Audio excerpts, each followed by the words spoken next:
and Power webinar. This webinar series is co-hosted by the South African Research Chair in Science Communication, which is based at Stellenbosch University, and the Center for Science, Health and Data Communication Research at Bournemouth University. And myself and my co-convener, Prof. Feigenbaum, are really delighted to have you all here in the room for today's conversation. So the Evidence and Power seminar series is a kind of ongoing conversation where we're seeking to interrogate and discuss the status of evidence and data and research effectively in relation to the scientific project more broadly. So it comes out of a kind of science communication for social justice ethic, where we're trying to critically pick apart, if you like, two key theoretical frameworks that we believe inform science communication. The first is the question of evidence. So what constitutes evidence? How is that different from different disciplinary perspectives? And the second question is power. So how does power produce, impact on, or deploy evidence in different ways in the scientific project and specifically in science communication? So these are obviously huge questions that we can't answer definitively once ever. So to explore them, we set up the seminar series. And what we do is each roundtable, we invite 4 or 5, sometimes 3, depending on how today goes, colleagues who come from different disciplinary perspectives to talk and reflect and engage and debate on how evidence and power relate and what that means for the science communication project and for the knowledge production project more broadly. So today's webinar is the third in our series. The first 2, we are busy working on publications to come out of them, so they will soon be more public and more available for everyone to engage with. And today's seminar is themed specifically on questions of climate justice and how evidence and power can illuminate new research directions and new kind of critical theoretical frameworks in this very important topic.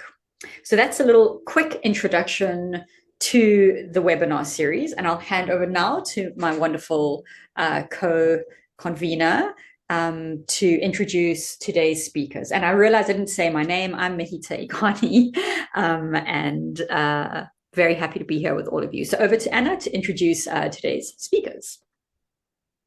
Great. So we are delighted to be joined by 3, possibly 4 speakers today. The first is Jennifer Rudd, who's a senior lecturer in innovation and engagement. And if they'll have a chance to tell you a little bit more about themselves as they answer the first question as well. So these are just short little intros of very expansive and interdisciplinary careers. Dominic Okoliko, who is a postdoctoral fellow at the Center for Research on Evaluation Science and Technology, known as CREST, at Stellenbosch University. Pippa Gillingham, associate professor of biogeography. I think we've typed that wrong. Oh no, there we go. I just can't read it. There are so many vowels in that. Biogeography, I like it. That's a tongue twister.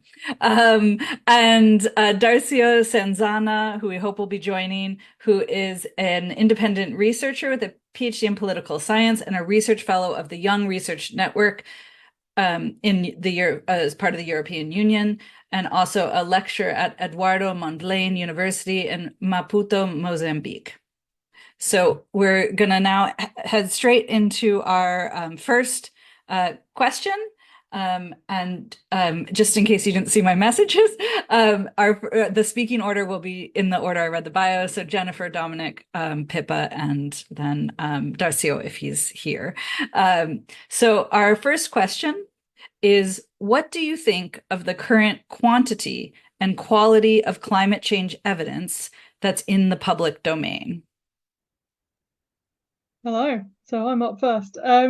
So I'm Jennifer Rudd, I'm at Swansea University, and my background is a bit of a complicated mess. So I got a PhD in chemistry, started working on solar panels, next generation solar panels, in Switzerland, and then moved to the States on a fellowship and looked at hydrogen generation and carbon dioxide reduction. Came to Swansea, moved to the engineering department, carried on with carbon reduction, and then had a bit of a moment of, am I actually helping the environment at all? Probably not.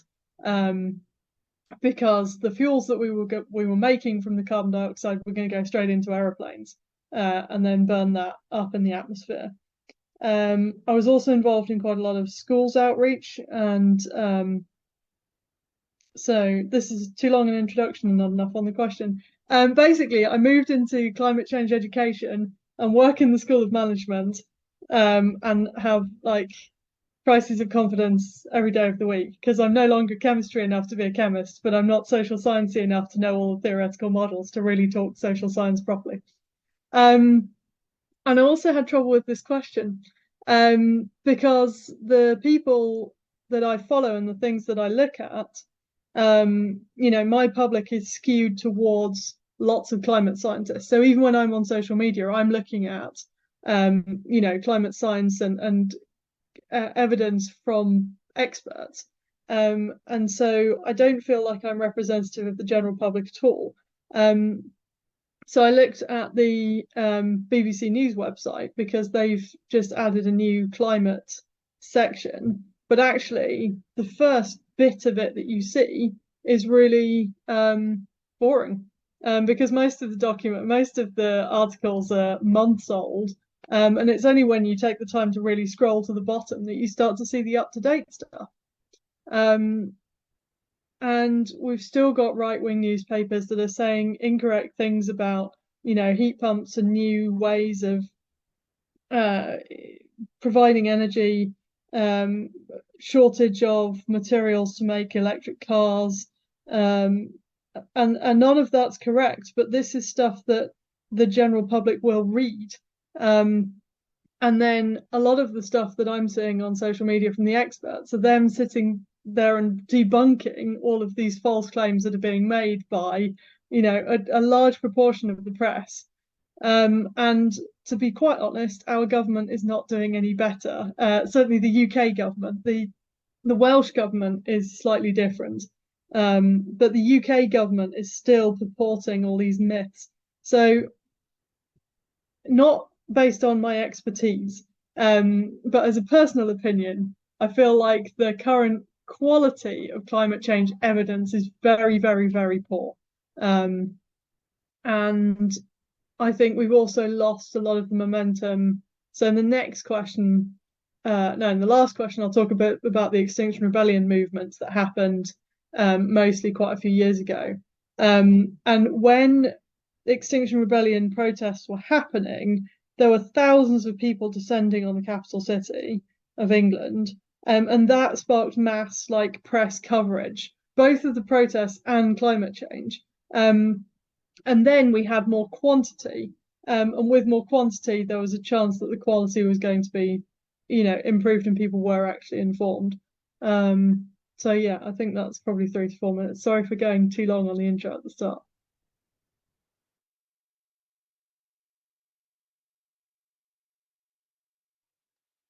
Anna, I think got you Dominic. Yeah, I just realized. We've got Dominic up next. All right. Greetings to everyone from South Africa here, and I'm glad to join in this conversation. Thank you, Mehita and Anna, for the invitation. I am Dominic, and I'm with the Center for Research on Evaluation, Science and Technology in Stellenbosch University. So in terms of my background, I come from a mix of public development studies and a very huge interest in climate and environmental communication. So my work in the past 5 years has focused mostly on the intersection between public sense making, especially as it relates to communication and the use of language, and how that intersects with the governance around environment, especially climate change. So when I reflect about the first question, what first comes to my mind is the proliferation of sources of evidence at the moment in the public domain. So we have a huge of sources at the moment. We talk about, for instance, the scientific reports that is being championed by IPCC, for instance, And we already at the 6th report. And each year, each time the report comes out, there are specific regional focuses like the one on Africa, the chapter 9 that focused on Africa. And just to also add that my focus in the past years has been on Africa. So my input today would mostly reflect that.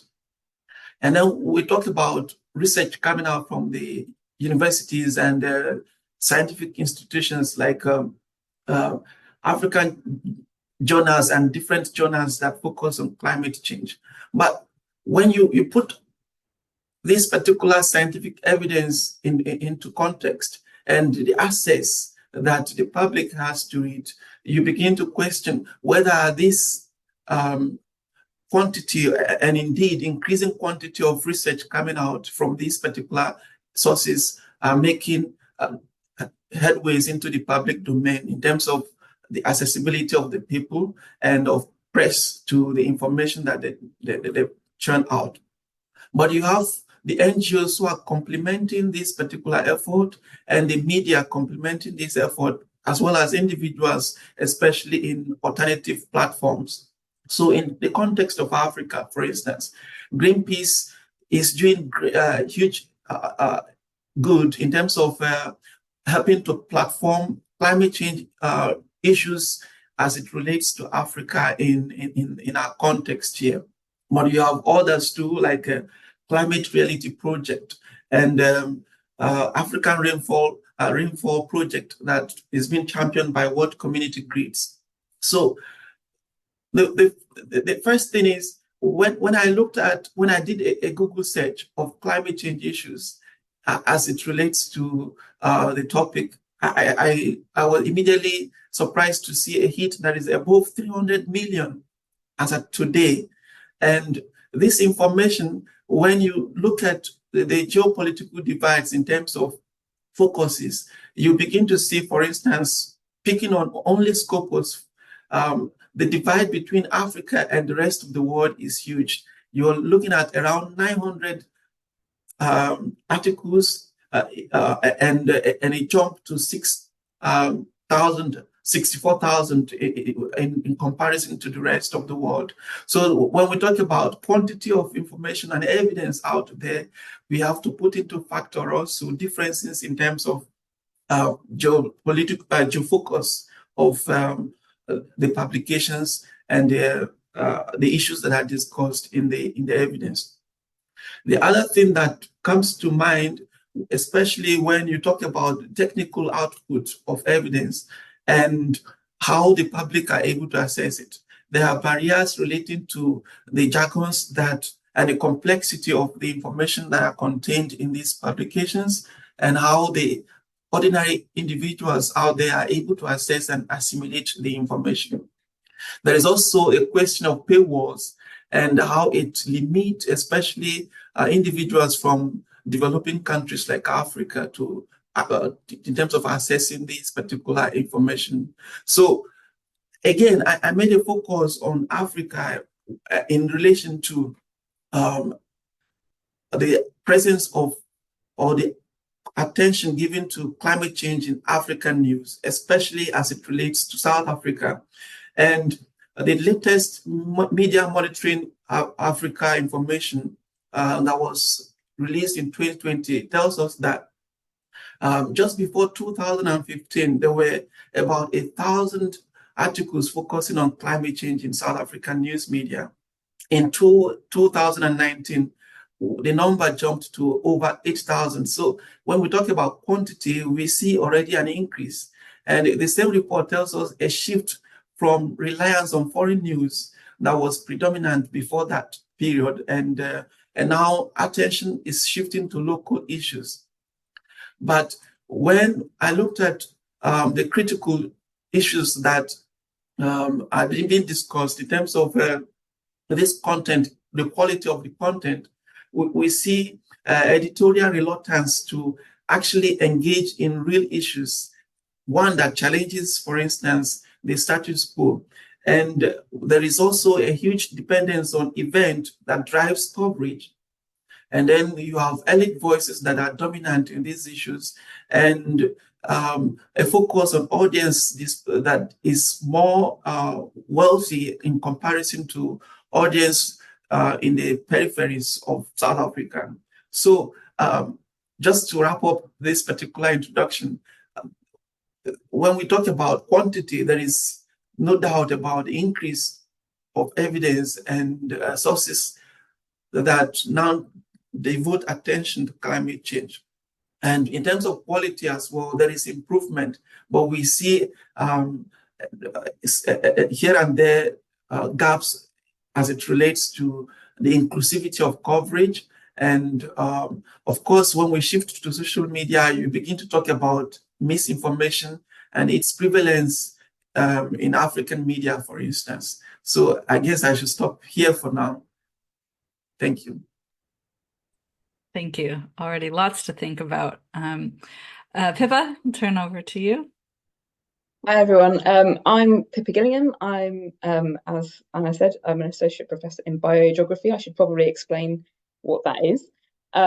So I started off life as a biologist. I have a degree in biological sciences, but within that I moved towards the ecology side of things. So the interactions between species that we are surrounded by and the ecosystems that they live in. So with my PhD, then I started to think about the impacts of climate change on the natural world, essentially. So in my biology degree, I don't think climate change was actually mentioned at all. It might have been because I did it a while ago, but even then, I think we probably knew that climate change was a thing back in the early 2000s. And then as soon as I started thinking, you know, all of these things that I'd been taught about where species live and why they live there, all of that changes because of climate change. You know, that if it gets too warm for a species, it can't live there anymore, so it moves around. And I thought that blew my mind at the time. So I did a PhD on that. And so I guess my training is in the physical, well, in biological sciences. And so I kind of, that's where my background is. But then since, I guess, becoming a lecturer, as Anna said, I'm at Bournemouth Uni. I've been there for quite a while now. I've kind of realised, I think, as Jennifer did, that, you know, I felt like providing all this evidence, doing all this research didn't really make much of a difference. And so actually to make a difference, you need to involve people. So I've moved more towards the social science, again, in a similarly kind of slightly uncomfortable, I know I don't know all of the theories and underpinnings of the social science. I guess that's what it is to be interdisciplinary. You always feel like you're not quite in one camp or the other. So that's where I am, that's my background. And as part of being a lecturer, I also teach a unit on climate change to third year undergraduate students in biology, ecology, environmental science, and geography. So again, very much a science kind of focused course that I teach. So I think I probably took this question maybe slightly differently. I don't know. I was thinking about public domain as just things that that anybody could access. And, you know, I think given that we're in a world where open access is becoming much more important. In the UK, it's because of REF, but it's just generally more available. There's a lot more science available open access that our university has, you know, publishing agreements so that things can be made available without a paywall. There's just tons of information out there.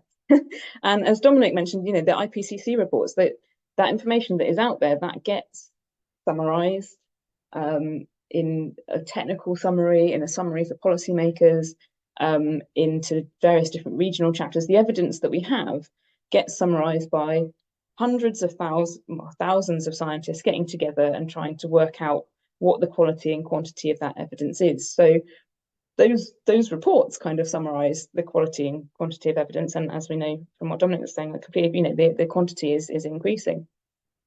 We know lots about the impacts of climate change. We know lots about how it affects the world physically. We know lots about how it affects the species that we rely on. So things that affect our food, things that affect our health. We know lots and lots about those things. And the quality of evidence that we have is kind of summarized by experts as well. And those statements, I actually was really lucky to go to a talk by somebody who ran, I think, the AR5, the fifth report. And it was fascinating how much, I guess, politics there is in agreeing what is going to be said in those reports. It's absolutely a really, really long-winded process to agree the exact wording of the statements in those summary for policymakers. So there's loads of evidence, and I think probably more than any other field, climate science has this summarized in a form that is supposed to be aimed for policymakers to try and make decision making easier. That's not to say that it's great that there's lots of evidence everywhere, because as we know, that there's a publishing bias in most science towards Europe, North America, Australasia. So there's knowledge missing from large parts of the world, or much less evidence from large parts of the world. I think there's probably my gut feeling, and this is not evidenced at all, is that there's a publishing bias in that not everything that ever gets done in science gets published, and there's sometimes a language barrier to that. I've certainly had reviewers come back and say this paper needs to be reviewed by somebody with English as a first language, when I, a co-author, have English as a first language. They got a very snarky reply from me, the editors, on that one. But if people can't feel like they can't get past that initial barrier to publish, then that could be part of the reason for missing evidence as well. So there's lots of evidence out there, particularly on some given topics that get summarized. There are lots of things we don't know so much about. So my kind of field is climate change adaptation, which is how do we cope with the climate change that is happening. We have not even that good, oh, my dog's just come in, he's very excited. We have not very good even ways of capturing which climate change adaptation actions are being taken. There are some databases out there. The evidence on them is kind of lacking. And what we really don't have anything of there really is evidence of what is working in terms of helping us cope with climate change.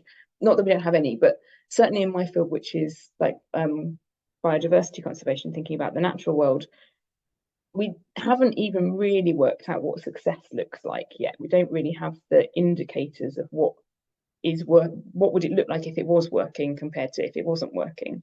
So, because that's all quite new, and Natural England, which is, again, this is very UK bias, they're only just starting to think about how we include climate change in nature reserve management targets, for example. That's not even really been released yet. So that sort of side of things is where we have much less evidence as well, I would say. And given that the topic of this is climate justice, the IPCC really only just started to include climate justice in the sixth report. It wasn't there in the earlier one. So again, I think that's a developing field where we have less evidence in which actions are just, which things lead us to a just transition to energy, which things, if we're applying climate change adaptation for people, so how do we make the places people live cooler and better to live?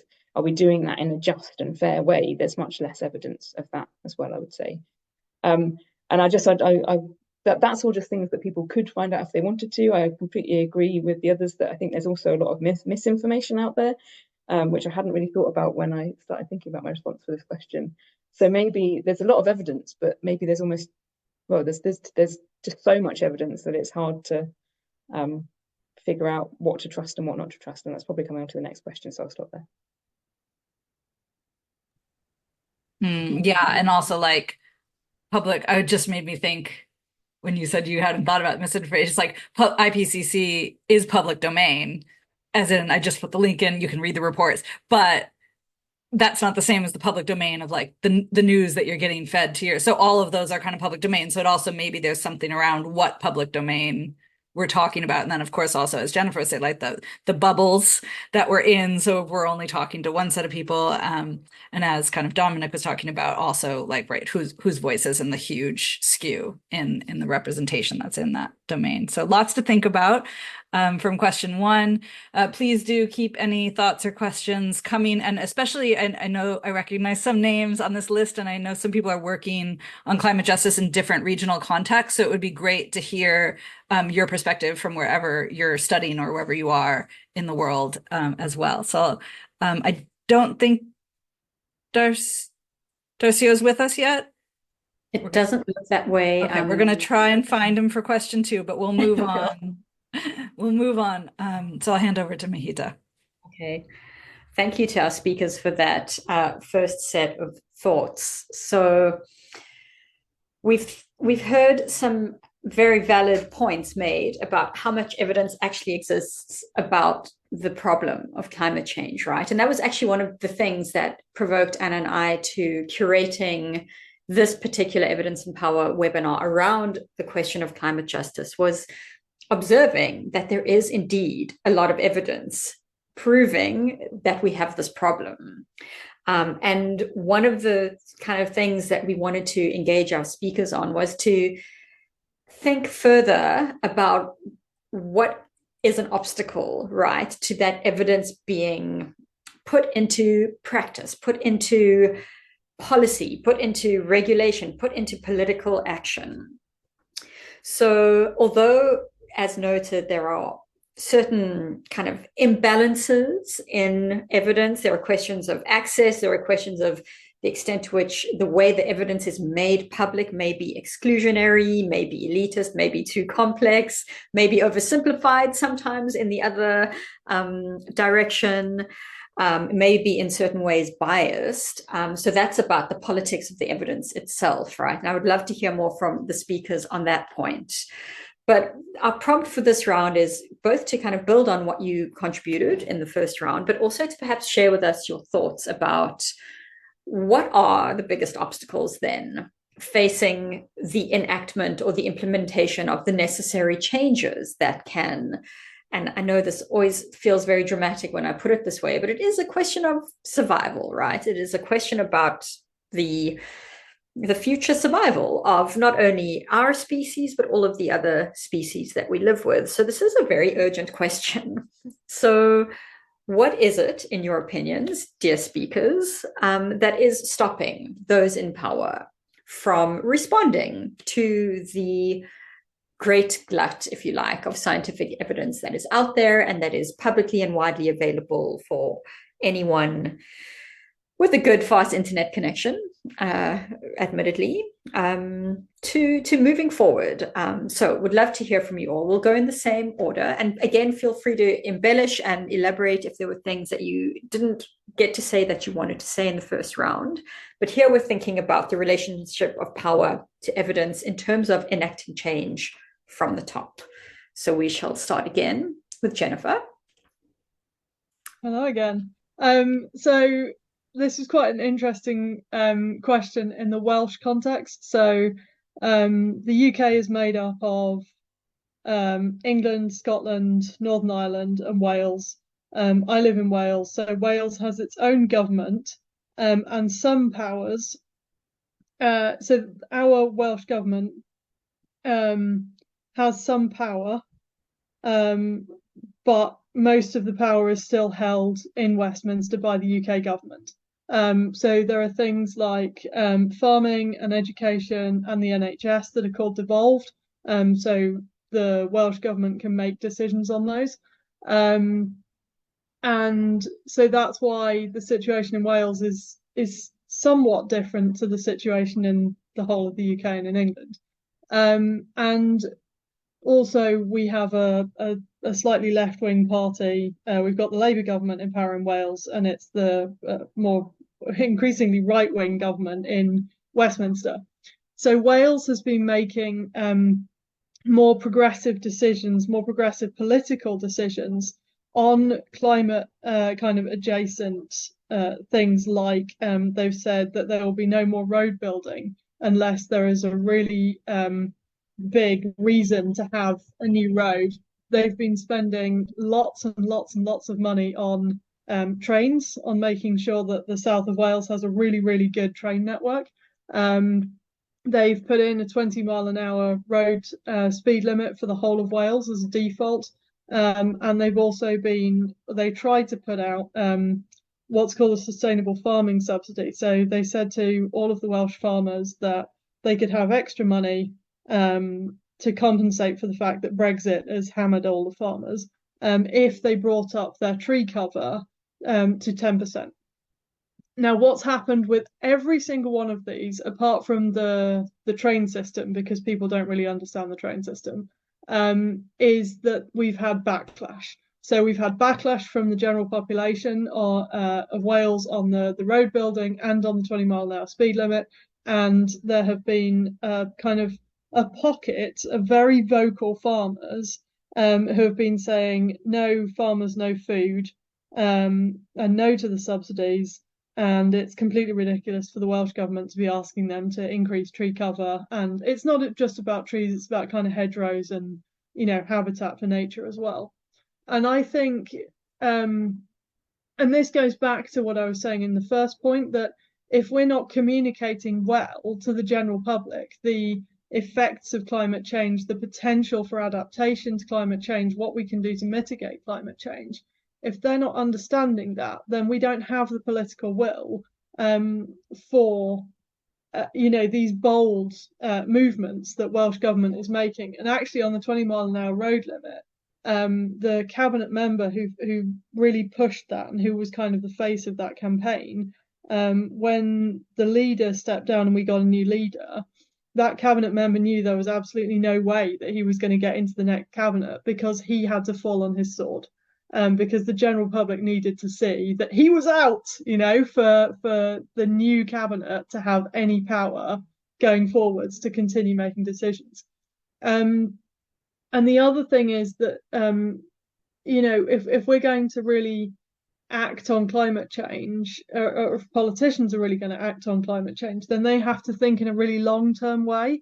And so this, the Valleys Metro, which is what they're calling the new train system, has cost over £1 billion.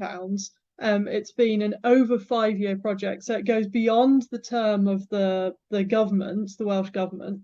And it's obviously cut into other budgets like the NHS budget and things like that. So in the long term, this is a fantastic thing to do, because we're decreasing emissions, we're helping people get involved in active travel, which will ultimately make them healthier. We've got people with better mobility, we've got better social justice. The Valleys areas are ex-coal mining towns, they've all been decimated. There's not been new investment to help people in those areas. They're going to get down onto the M4 corridor quicker. This is a really good thing to do, but again, it's another thing where the government's having to explain to people, we are making a long-term investment. You have to trust us on this. And I've talked as one last thing, because it's world-changing legislation. So Wales has something called the Future Generations Act, and this was passed in 2015, and it gives Welsh government and public bodies a legal mandate to not just think about the generation that's voting for them, but to think about my children and my children's children and my children's children's children. I actually only have one child, so the use of the plural there, but you get the idea. And this is really cool. And so we have the Future Generations team who they are funded by the Welsh government, but they are independent of the Welsh government. They can sue the Welsh government and then also there's this legal mandate on all of the public bodies across Wales as well. So Wales is supposed to be moving towards being a country that doesn't make short-term decisions and makes long-term decisions. But these sorts of ideas take a long time to embed within, people's minds. And we've also got the problem that we have the Labour government in Wales, we have the Conservative government in Westminster, and we're getting competing messages, because you can't isolate people in Wales from hearing what Westminster are saying, and they're so at odds with each other. And so you've got cognitive dissonance happening all of the time. So, in the Welsh context, I think these are huge challenges. Thank you so much, Jennifer. Some fascinating insights there that kind of really illuminate the complexities of the local, the regional, the national, and perhaps even the international in terms of governance, and the complexities that come with implementing new policy potentially to save us all. So over to you now, Dominic. We would love to hear your thoughts on this question of how those in power can or should or aren't or won't use the evidence that is in front of them to help save us all? Thank you for the question. And I think Jennifer touched a lot on some of the issues that I have also highlighted.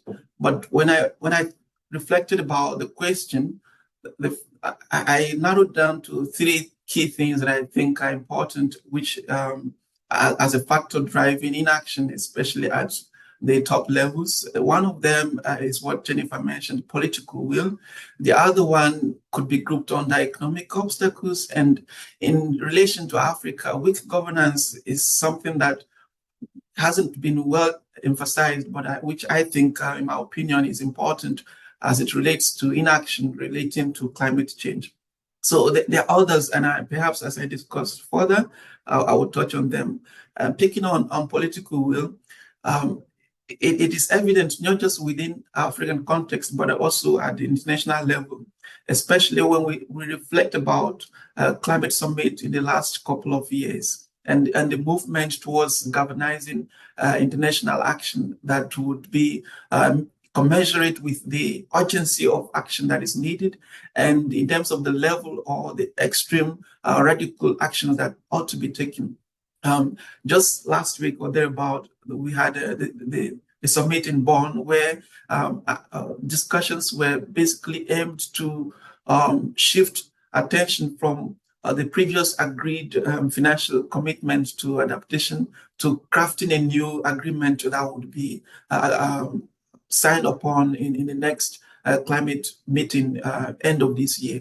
But the meeting ended in stalemate with different parties still arguing about what terms should constitute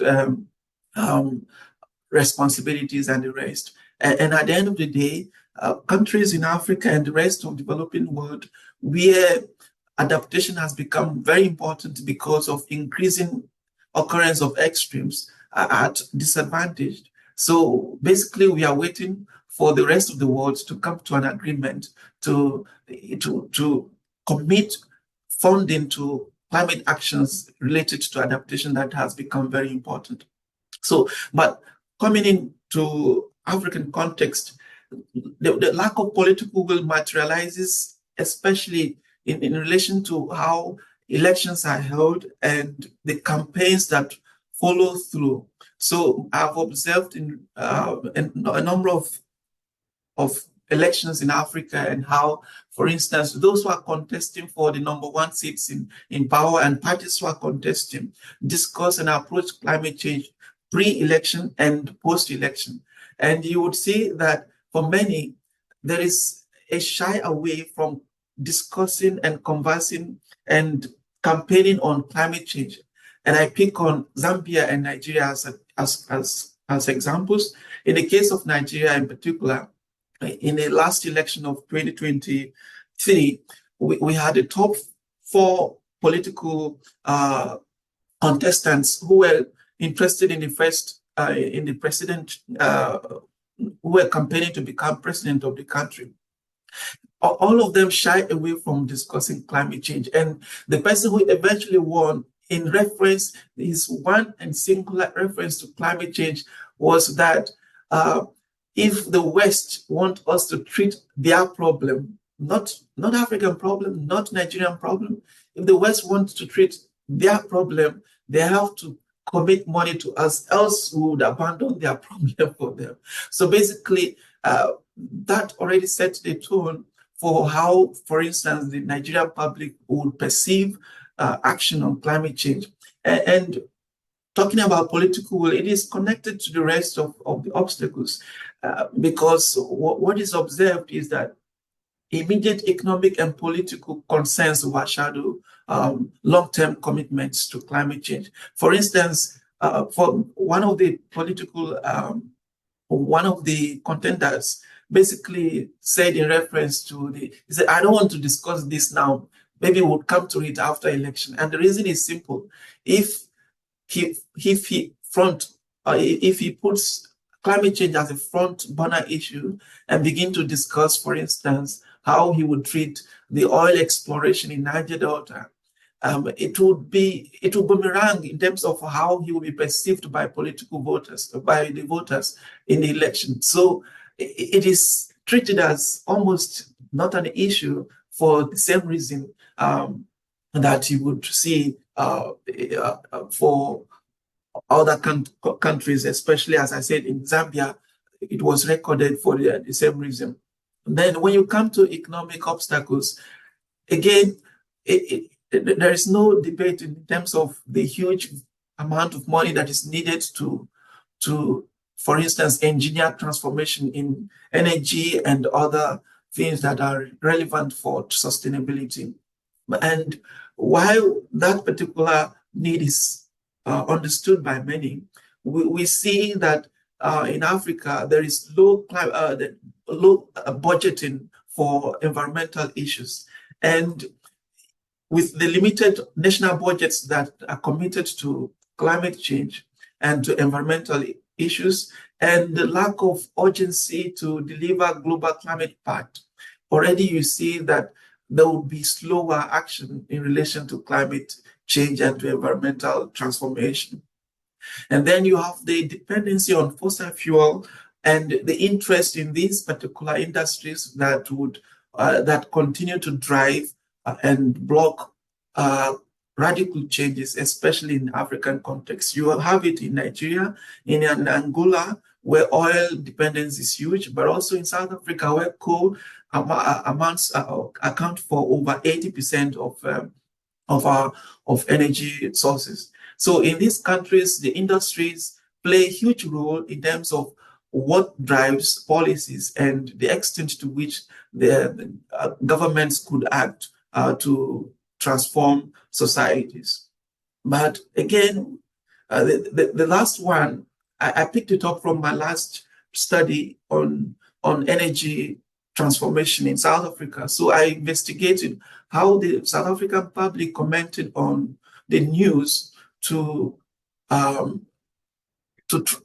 reduce co-reliance in South Africa, especially during the COP26 in 2021. So when I investigated comments from the public, I realized that the interest was less about the need to change the status quo and more about whether there is enough confidence and trust in the South African government and energy institutions to actually enact the change. So for many, they could not support this particular initiative because there is a huge belief that the funding would be looted and that it would not be committed to real action that is needed.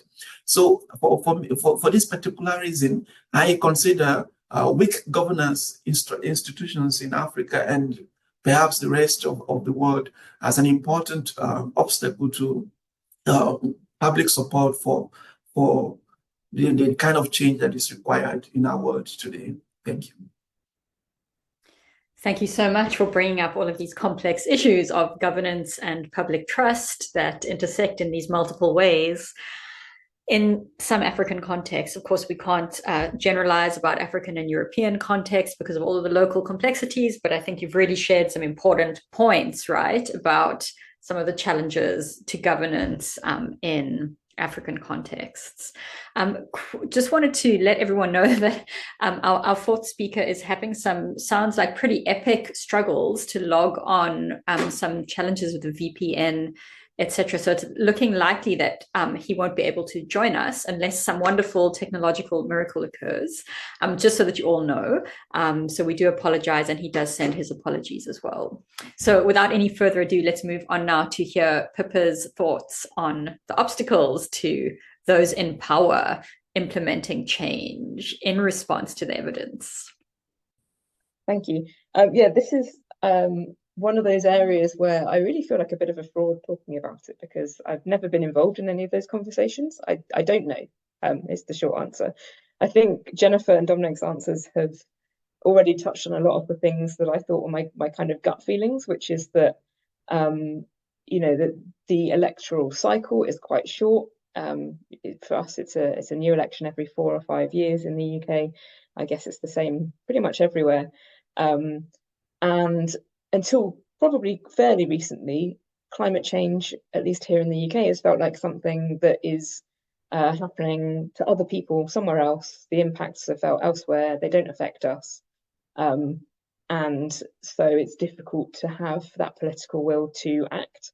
I think that's becoming less the case now with some of the extremes that we've had in the last year. They probably put some of the extremes worldwide to shame, but we had 2 drought years, and we're just having what feels like a winter that's going on forever, with farmers talking in the media about their crops failing because of the amount of flooding, for example. So the immediacy is actually probably a lot more in the public eye in the last sort of 3 or 4 years than it has been.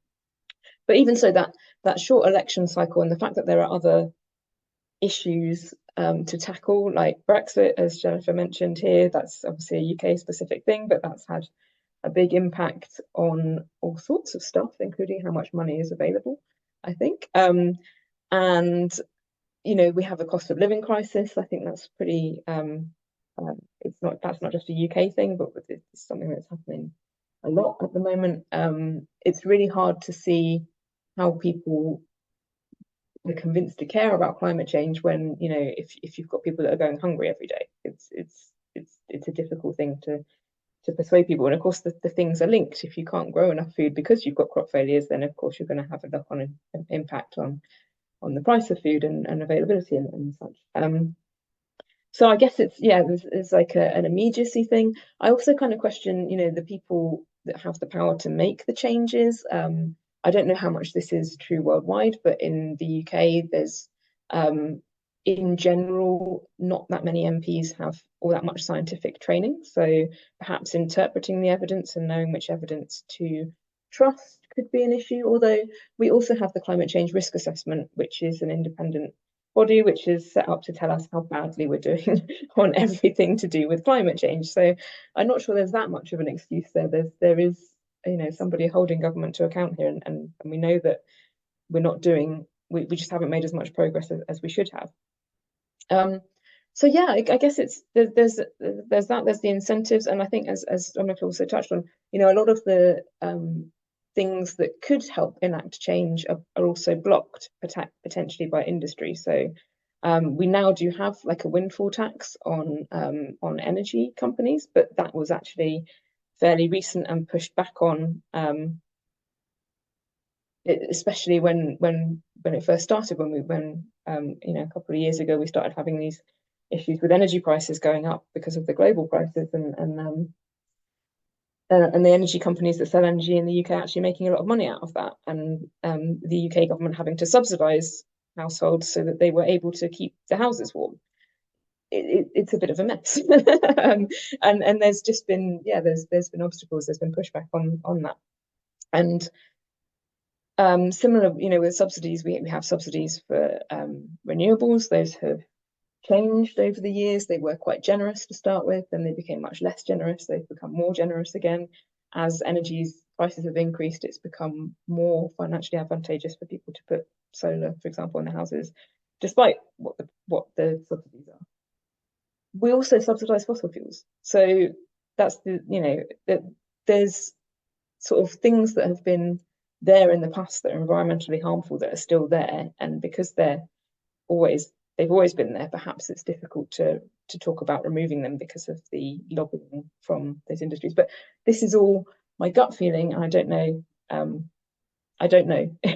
I think is probably the answer. These are all possible reasons for there being less action than there should be. I should also say down here in Dorset, for example, some of the things that have been put in locally, there's lots of cycle lanes being put in Bournemouth at the moment. There's a lot of pushback on those. I mentioned there's pushback from the populace who think that it's taking space away from drivers, essentially. We basically can't have wind farms in Dorset because it ruins the countryside, apparently. So there's pushback in all sorts of spheres from the public, and the reasons for that pushback is really quite complex, I think, and could be a whole webinar in itself. And I guess also on a kind of more local scale, if the local councils, a lot of the local councils have declared a climate and ecological emergency in the UK, but they don't have any spare budget to do anything about it. There's a funding crisis in local councils where they certainly in Bournemouth, the budget is just gone on other things. So finding resources to do anything is also difficult. I'll stop there. Thank you so much. It seems like we're in this really interesting kind of, I want to say a mirror world where in the global north, there is a kind of rhetoric and sometimes even policies that follow that rhetoric that acknowledge the problem and the evidence, right? And that seek to implement sometimes at only local levels, but still implement, as Jennifer and Pippa just described, right? Some of these policies that are meant to mitigate. And then in the global south, and again, I'm generalizing, but what we've seen from some African leaders, as Dominic kind of summed up, is that there is a sense of that this is not our problem to fix, right? And that the priorities of the electorate are elsewhere, understandably, because of the highly unequal societies that we live in. So there's this like dissonance, right, between different governmental actors and how they deploy the rhetoric of climate change in different ways strategically, and always, of course, because they're politicians, to serve their own re-election one way or another. So I just found this whole discussion really interesting, if somewhat frustrating, because it does, like, where does it leave us, right? In terms of the evidence and those with the ability to act, those with the power that we have delegated to them to do things on our behalf for the best of everyone, are not doing that in particularly effective or inspiring ways. So I think this leads us into our third round, and I'll now hand over to Anna to take us there. So this is our question where we hope to have some justice speaking to power. So we always like to have one of these questions to end, hopefully on a slightly more positive note, though we want you to be honest. So if it's not a positive answer, by all means, let it come in. And there's also some interesting chat brewing. So if we have time, we'll get to some of that as well. So our final question is, in your experience, how has or can evidence about climate change be used as an instrument of empowerment or resistance by ordinary people? Okay, so I've got two examples. So the Extinction Rebellion movement started in about 2018, and that was people who were saying, we're fed up with climate change, we need people to do something about it, we're going to get serious, we're going to do stuff that's radical activism. Or what looked like radical activism until Just Stop Oil and Insulo Britain got involved. So Extinction Rebellion would go out, they would take over London, which is the capital city of the UK, capital city of England, but kind of the centre of power for the UK, and block the roads. They would have big banners, they would be camping on the streets, and they would basically go for kind of as long as they could until the police took them away. And there were so many people that there weren't enough police to take them all away. And I think the XR movement gave me a real sense of hope. And it was a really cool way, as somebody, you know, coming from hardcore physical sciences at that point, to see how climate change could be communicated in a way that didn't involve lots of language. There were a lot of big kind of art installations. So there was a massive pink boat that was placed in, I can't remember where it was, Oxford Circus, I think. So one of the main routes in London was blocked by this massive pink boat. And then there were also smaller examples. So we've got kind of traditional traffic warning signs in the UK, which are a yellow background with a red triangle on. And instead of, you know, pictures of, I don't know, a hill or what else do we see, like children crossing the road, there was a slope and it said 1.5 and rising to, you know, show the climate change. And then there was another one about sea level rising. And so it was just a way of changing communication styles that people were already familiar with to make them kind of climate change related. And then there was a lot of other kind of art work. So there was a huge roll of paper that was rolled out on the streets and people could just write on it. And then another one, like big cardboard cutouts of politicians saying, you know, Theresa May, who was the Prime Minister at the time. We've been through quite a lot of them recently, you know, come and talk to us. And then encouraging people to write letters to their members of parliament and that sort of thing. And it was all based on the fundamental science of climate change and the fact that it's going to be a big deal, or it already is a big deal. But it mobilized a massive amount of the population. I mean, we were getting 10, 20,000 people coming to London to take over the streets. And, you know, people who would never even think about activism. I was absolutely terrified the first time that I went to London and sat in a road. So we mobilized a whole new group of the population. Then because it was such a big deal, because it lasted for 2 weeks, you know, the mainstream press caught hold of it. You know, everybody was talking about it. They were like, "Oh my goodness, I can't believe people have stopped me being able to go to London," and da da da da. But people were having conversations about it, and then there were massive spikes on searches about climate change related topics. And so it seemed to, you know, it was just really cool. It was really cool to be part of that movement, to be at that time. And then, of course, we had the school strike for climate as well, which they kind of overlapped. And that was great. And then on a really to go from a kind of global level to a really local level, I've got a friend in Shrewsbury, which is quite a small town on the England-Wales border. And she and a few other people have been doing something called Climate Fresque. So this is a really interactive way of talking about climate change with people from the community. It uses a lot of pictures, and there's nothing didactic about it. It's all kind of peer-to-peer learning, but directed by people who know what they're talking about. And what's happened from that is that more and more organizations within that town have asked for her to go and do Climate Fresque training with them, and it's kind of spread out all across Shrewsbury. And then that has had a knock-on effect to people going, okay, well, now we want to take action. And so the last time she messaged me, she said we had 10 or 20 people turn up to a meeting about how we decarbonize our homes, and we've had a conversation with a heat pump supplier, and they've said that they'll do like a discount if we can get lots of people to sign up. And so it's kind of gone from a bit of science communication to like very radical action within a town that's kind of spreading through the town and then outwards as well into local businesses and surrounding areas. So I think it's really cool to think about, you know, empowerment both at global level but also then community level.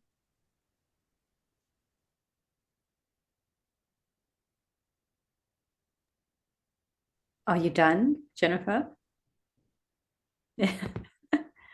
Okay, cool. Yes. Sorry, I should have said I'm done. I just muted myself. Okay, cool.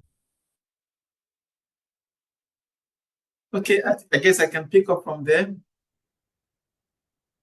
So, yeah, in terms of how evidence has been used to empower and also to influence resistance, perhaps there are quite a number of positive trends that can be observed across context. And like Jennifer shared from European context, there are quite a number of examples also here in Africa, especially at the community level. And perhaps one of the positive trend we are observing is the role that awareness and education is playing, fueling actions in Africa. In recent time, I've participated in a couple of awareness programs. One of them is Climate Fresque that Jennifer mentioned. And one of the things I observed was when some of us, a number of persons who did the circle that I participated in, were a little less sure about a lot of things related to climate change.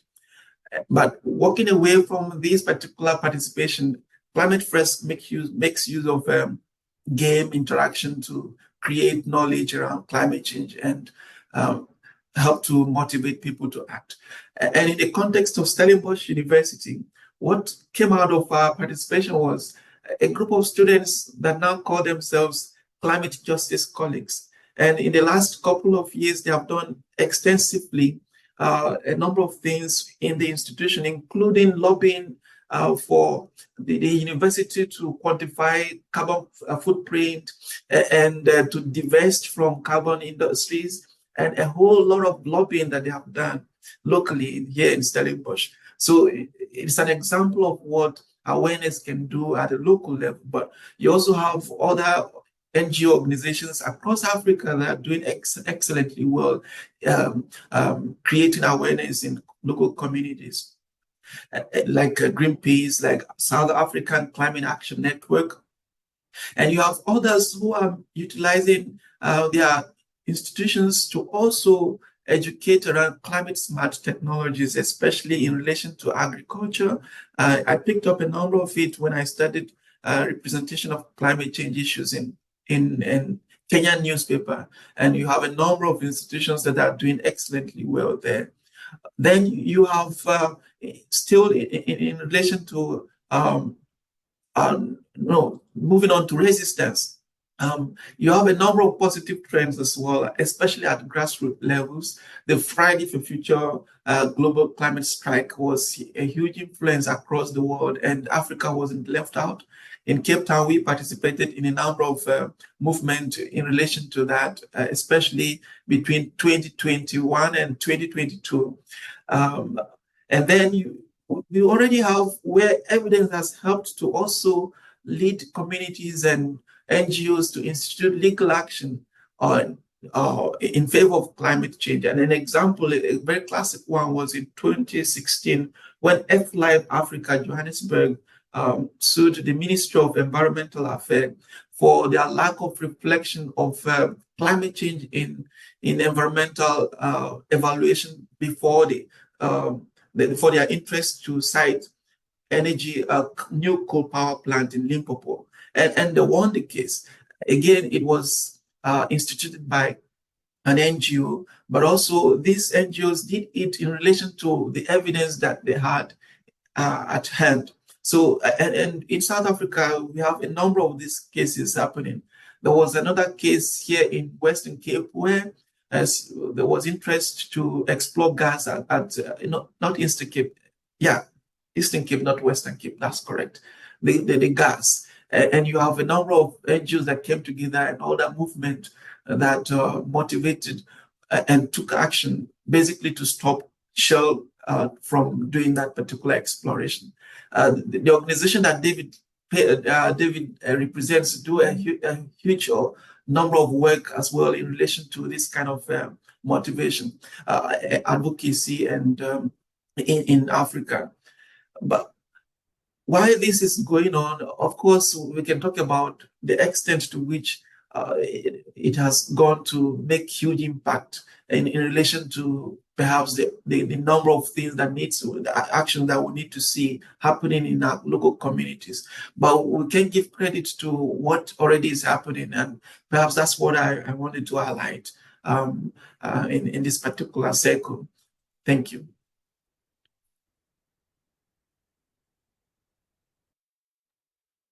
Great.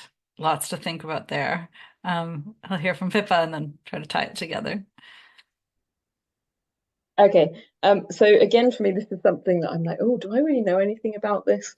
I think Jennifer's already covered, things like Extinction Rebellion that I could have talked about. There's also things like Just Stop Oil, which is a similar kind of grassroots protest where they do demonstrations, things like gluing themselves to Barclays, that kind of thing. So I'm not going to talk about this because I think Jennifer's done a great job of that already. What I might talk about a little bit is what I think in terms of solutions has most engaged my students, being kind of ordinary people, and then them as students, I asked them to design projects to go and engage with ordinary people out in the town and students that aren't doing environmental degrees and things like that. And so when I kind of talk to them about environmental solutions, not just about climate change, but actually both of these do touch on climate change, the things that really grabs their imagination the most, and this might seem a bit strange, is reducing food waste and reducing meat consumption. So things that ordinary individuals can go and change tomorrow, today in their lives, and actually feel like they're making a difference. And so these are the things that they grab onto. So they go and design projects and they go and talk to people, and the things that convince people that these are good things to do, even though that they're good things to do environmentally. Meat, livestock production in particular is a really big contributor to greenhouse gases.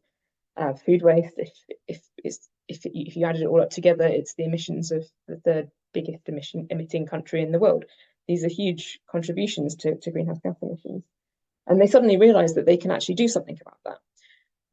That really grabs their attention. But the things that really convince people from the hundreds of projects that I've supervised over the years that these are good things to do is, reducing meat consumption. Well, that it tends to be quite good for your health in terms of eating more fruits and vegetables. The Eat Lancet diet is very plant-based, and that's supposed to help both the environment and health. And for food waste, it's saving money. It's an economic incentive. It's a driver, and those things have really been, I guess, encouraged by potentially with social media and the use of apps and things. So there's apps like Too Good to Go, which has really taken off in the UK. It's got following groups on social media where people share the bags that they've got to reduce food waste, that kind of thing. But it's mostly about how much amazing food they've got for how little money. And the app itself then tells you how much energy you've saved in terms of trying to add a sort of a feel good buzz to it. So I don't know if that really answers the question, but those, in my experience, from a very UK, very environment student kind of based perspective, those are the things that really grab their attention. And neither of them are particularly sexy. They're both things that are like, why don't we just do this anyway? Like Jennifer's just said in the chat, I don't understand why anyone wastes food. I don't. I was brought up like that, but it does get wasted, and it's a huge problem. So actually having people feel like they can do something about it as an individual is probably a good thing.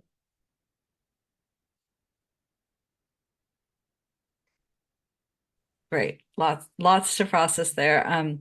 Just there's only one small thing that kind of ran through what you all said, and also thinking about a project that Jennifer does with a colleague of mine that's focused on schools.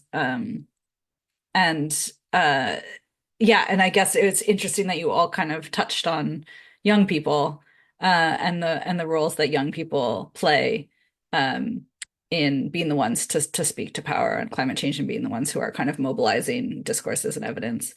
So that's a nice hopeful thing, I think, to think about. So there's a lot of interesting kind of discussion going on in the chat. Mehita, did you want to ask a question? Do you want to try to pull any of that? Gosh, the one thing that comes up for me in listening to all of you offer what I know are meant to be kind of inspiring and positive examples of the activism that is taking place. And those are all super important and positive examples. And thank goodness, right, that all of those things are happening. But the question that kept coming up for me is kind of a broad one. So I'll just throw it out to all of you, and even to members of the audience who might want to speak up or share their thoughts on this. And this is the question, is evidence enough? Right. I think we all have a relatively clear picture of what needs to change in order for us to save ourselves and each other and every other living creature. Right. We need to down all the private jets. We need to radically cut back on air travel in the middle classes. We need to not waste food. We need to not rely on meat 3 meals a day, etc. Right? We could probably all just list these. We know what needs to be done.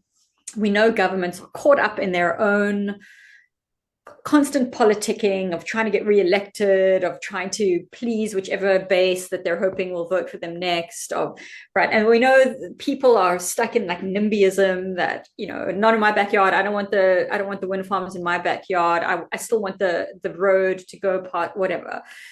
So it's like we can see where we need to get, and we've got the evidence, but somehow we just can't like mobilize. So I just want to hear from everyone, like, is evidence enough actually to produce the kind of, I think it's beyond activism that might be required at this stage. And that is the second part of my question is evidence enough? And the second question is is activism enough, or should we be moving towards more acute forms of resistance because the powers that be are not necessarily doing what they should? So sorry, that's a bit of a jumbled set of thoughts that came up from all of your comments. And this is also a good moment to open it up to the floor. Fastest person to unmute from our speakers is most welcome to go first if they wish to. And if anyone in the audience would like to contribute, please pop up your hand. I'll jump in and be short. So I think evidence isn't enough because it's not, like, we've had evidence for decades, but it's not been communicated effectively. So evidence without communication is kind of pointless.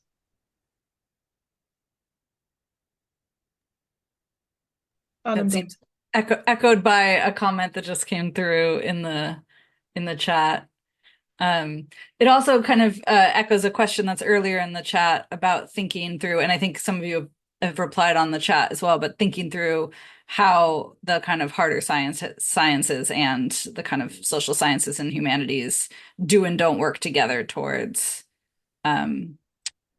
solutions, if anyone wants to pick up more on that question either.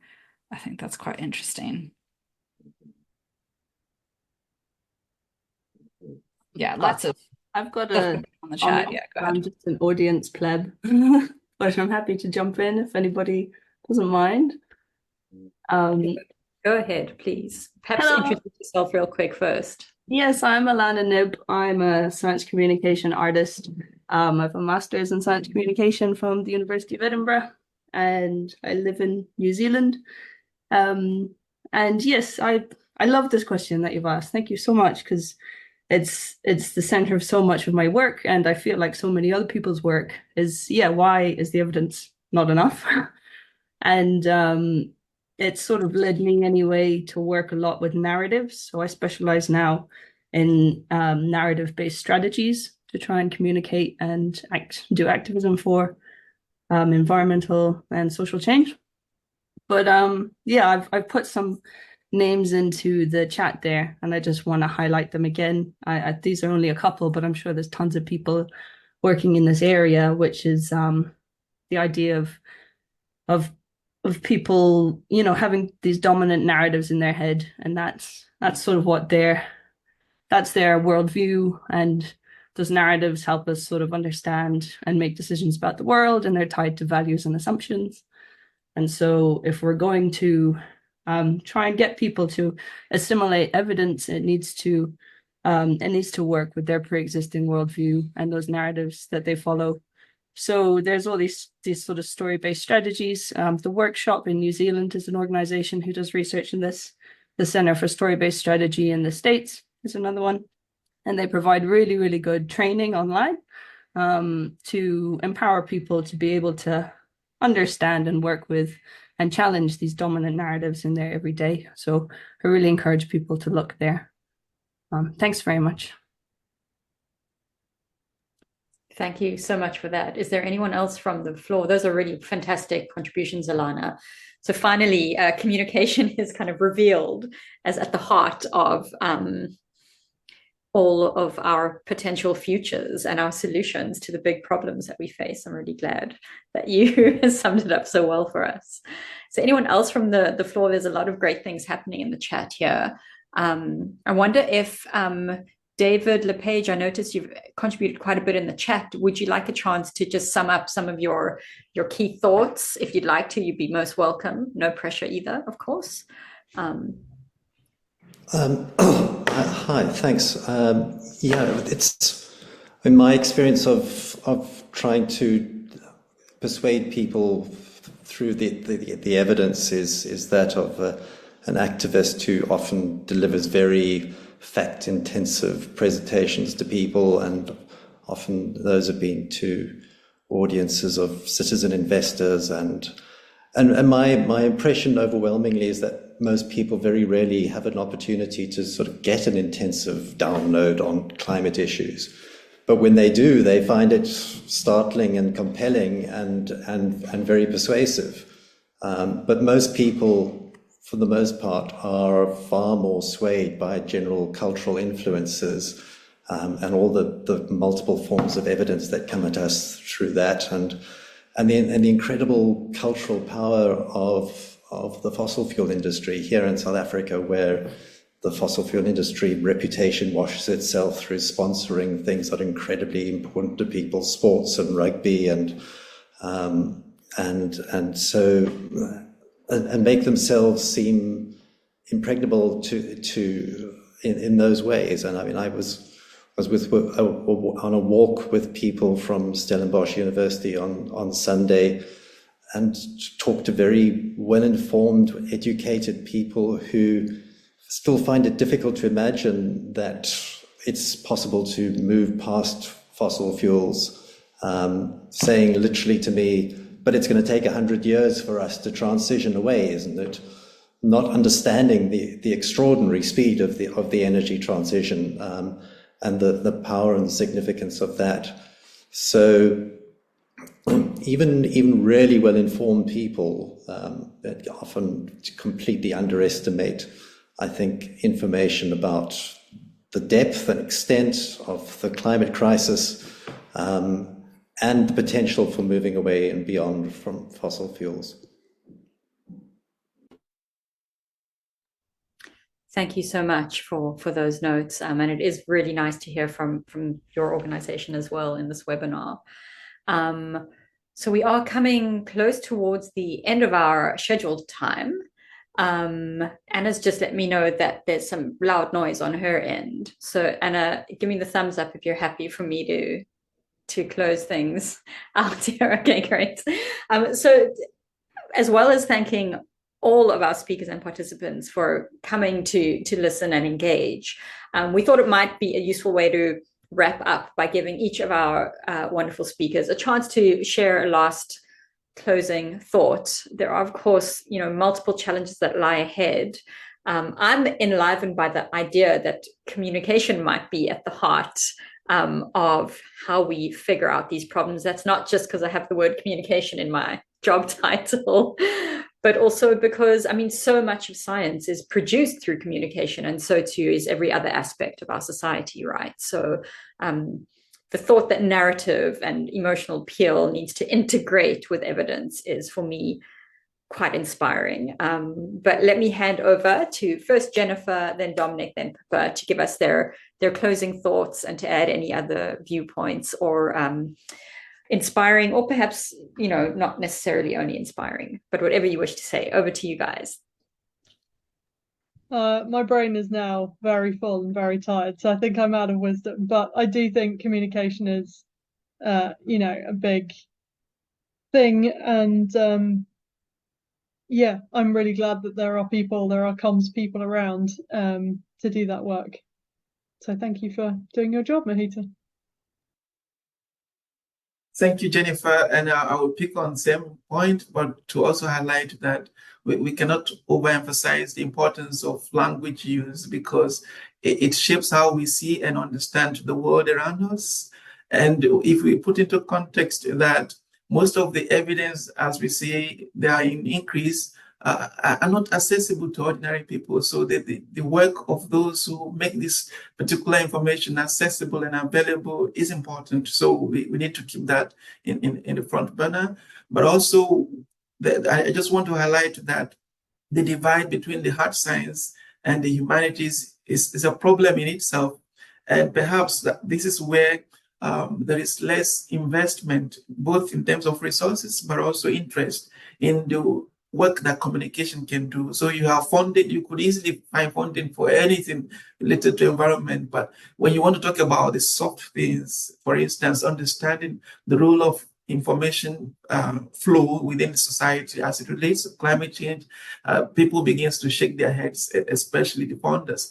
So we might need to bridge this particular gap if we want to push this agenda forward, because you could have all the facts out there, but it will do less, as we have already identified, if we do not do more in relation to understanding what makes people tickle in relation to climate change and environment. Thank you.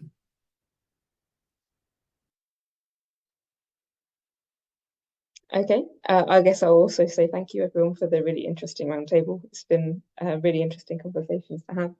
I'm just going to end, I think, with my own reflection is that I think one of the things natural scientists could really learn from social science is kind of stating our own position and then being more of an activist, because I was very much trained as a natural scientist to be very objective and dispassionately present information and hope that people will interpret that correctly, and I just don't think that works. Whereas if I tell people I'm utterly terrified of the consequences of climate change as a climate scientist, we need to do something about this now, maybe my story is a bit more convincing. I don't know. So yeah, and I think if we can kind of do that and state our positions and then actually try and put some passion behind the words, maybe that's a more convincing way of telling the story. Thank you for the discussion, everyone. Thank you so much to all three of our wonderful speakers. Apologies again from our fourth who couldn't get online, but it was such a rich discussion. And thank you to everyone who logged in. And please do pop your email in the chat if you want to be added to our mailing list to find out about the next Evidence and Power webinar, where we will assemble another collection of wonderful speakers to explore a different theme. Thank you to everyone. Great, and thank you for all those great contributions in the chat. We do save and the transcription of the chat, so we can see about getting that to you guys who signed up online. So yes, and thank you to all our speakers. And thank you for having me. Thank you for having us. It was really a rich conversation. It was cool. Just so you guys know, one thing that we do try and do, and it seems to take us a little while, so this isn't going to be like in your inboxes next week.